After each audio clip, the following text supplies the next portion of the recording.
नमस्कार दोस्तों।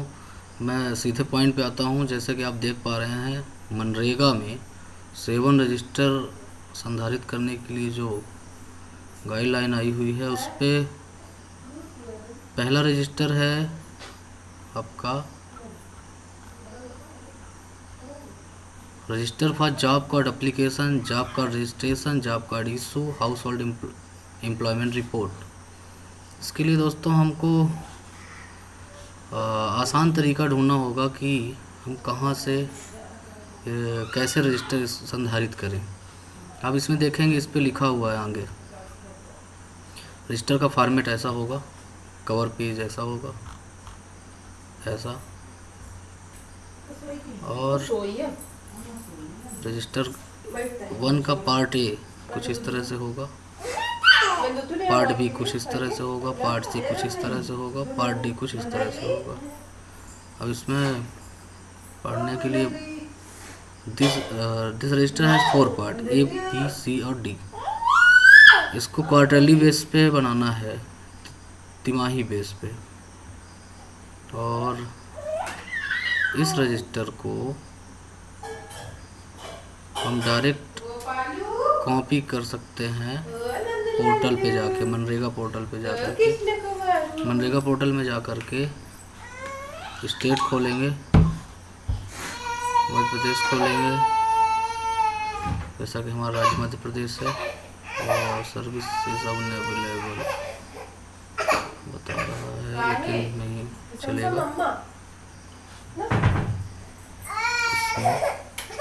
अपनी पंचायत,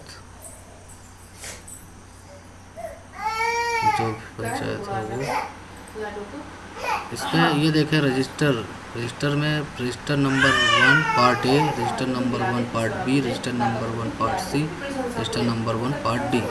तो जो हमारा पहला रजिस्टर है, जिस पे हम 4 रजिस्टर देख रहे हैं, 4 ऑप्शन आता है, part A, part B, part C, part D.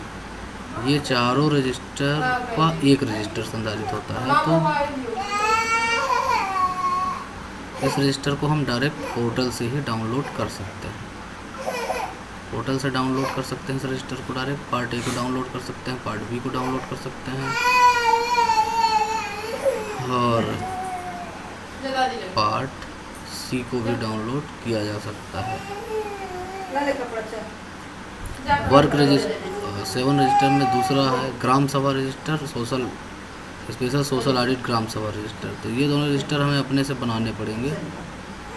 इसके बाद register for demand for work, allocation of work, payment of wages register. इस रजिस्टर को अपने से बनाना पड़ेगा, ये जो कि इस फॉर्मेट में रहेगा, इसको अपने से बनाना पड़ेगा।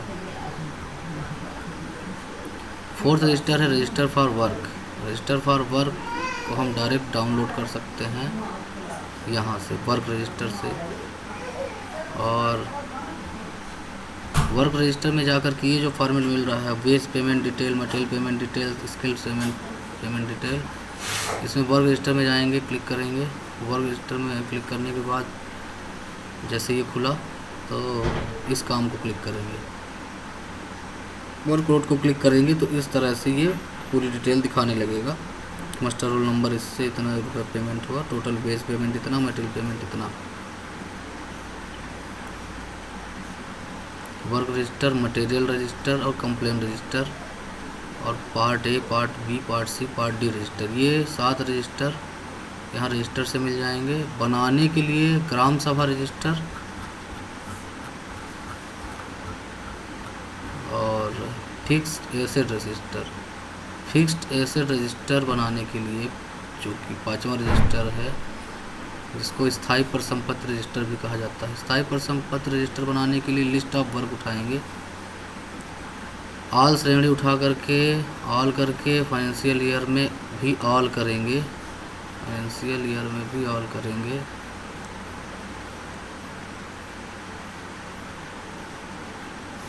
अभी सर्विसेज अवेलेबल, लेकिन यहीं से ये चीज़ें, ये लिस्ट आ जाती है। तो वर्क लिस्ट को ही उठा करके अपने को एक रजिस्टर संधारित करना है, जिसका नाम होगा फिक्स्ड एसेट रजिस्टर।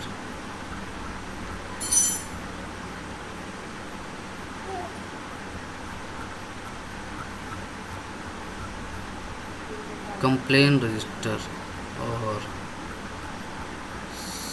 छठा हो गया, सातवां रजिस्टर है मटेरियल रजिस्टर। तो ज़्यादातर रजिस्टर तो यहाँ से मिल जाएंगे। सिर्फ एक रजिस्टर जो बनाना पड़ता है वो है demand for work, employment offer, और उसको हमें बनाना पड़ेगा जो फॉर्मेट दिया हुआ है उस हिसाब से। वो फॉर्मेट है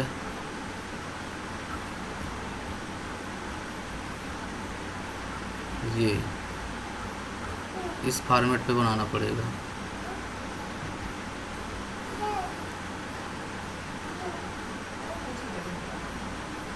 फॉर्मेट ऐसा रहेगा, job card number, name of the worker, date of application, demand. तो डिमांड का अप्लीकेशन का डेट यहाँ से मिल जाएगा। डिमांड फॉर वर्क पे जब जाएंगे तो उस वर्कर ने कब डिमांड की थी वहाँ से मिल जाएगा। Date from which work demanded, number of days work demanded, muster roll for the allocate work. तो एम्प्लॉयमेंट ऑफर्ड यहाँ पे लिखा हुआ है। एम्प्लॉयमेंट ऑफर्ड में जो हम जाएंगे तो उस वर्कर को कब रोज़गार दिया गया ये दिखता है, किस तारीख से किस तारीख, मस्टर रोल डेट, कब से कब तक रोज़गार दिया गया, ये चीज़ें सारी चीज़ें दिखती हैं।